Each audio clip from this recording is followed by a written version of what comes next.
అధికార పక్షంలో ఉన్న ప్రతిపక్షంలో ఉన్న ఒక్క తీరుగానే మెదులుతా అని ఆంధ్ర మాజీ సీఎం జగన్మోహన్ రెడ్డి ఆనల్ల తిరగబెట్టిండు. దుమ్ము దుమ్ము కడుతున్న వాళ్లకు ఆంధ్ర రాష్ట్రం మొత్తం సర్ది కట్టి సాగు కోసం చూస్తుంది.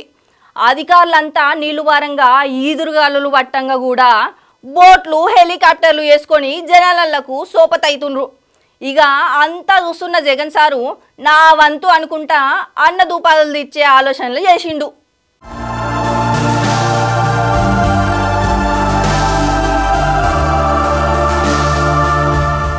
వాడలు చేస్తున్న విలయం ఏందో వాడ మునిగిన విజయవాడను చూస్తే అర్థమైతది.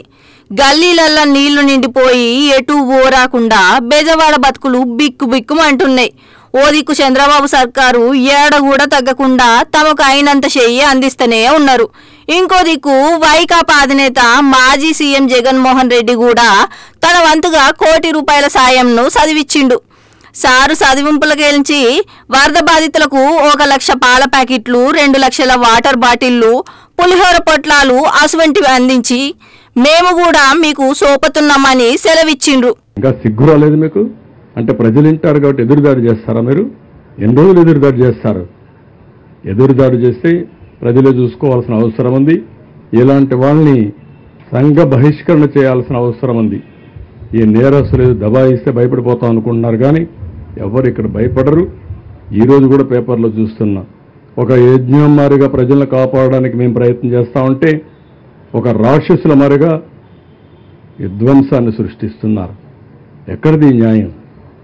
మేము ఒక పక్కన ప్రజల కోసం ముందుకు పోవాలన్నా ఇంకొక పక్కన వీళ్ళు చేసే తప్పుడు ప్రచారాన్ని ఖండిస్తూ కూర్చోవాలన్నా? ఈ అరాచకాలు ఈ రాష్ట్రంలో జరగవు.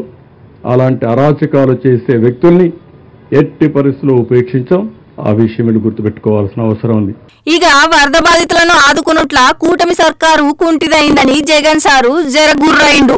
బుడమేల సన్న బీభత్సము 72 గంటలు దాటుతున్నా కూడా ముక్కులోతు మునిగిన జనాలకు ఆసరా అందిన పాపాన పోలేదని రెడ్డి సాబ్ రేషం చూపెట్టిండు.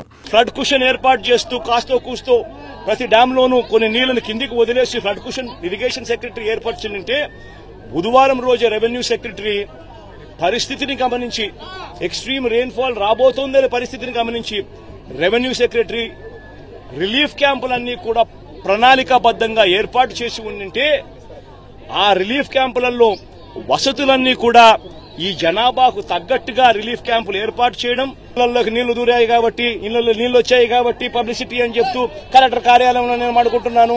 రాత్రి 2 గంటలకు ప్రెస్ మీటు, రాత్రి 3 గంటలకు ప్రెస్ మీట్, ఎందుకంటే నిద్ర రాదు కాబట్టి ప్రెస్ మీటు అని చెప్పి ఇట్లాంటివి ఉండేటివి కాదు. శనివారం అర్ధరాత్రి తర్వాత ఎవడెత్తాడు, ఎందుకు ఎత్తాడు?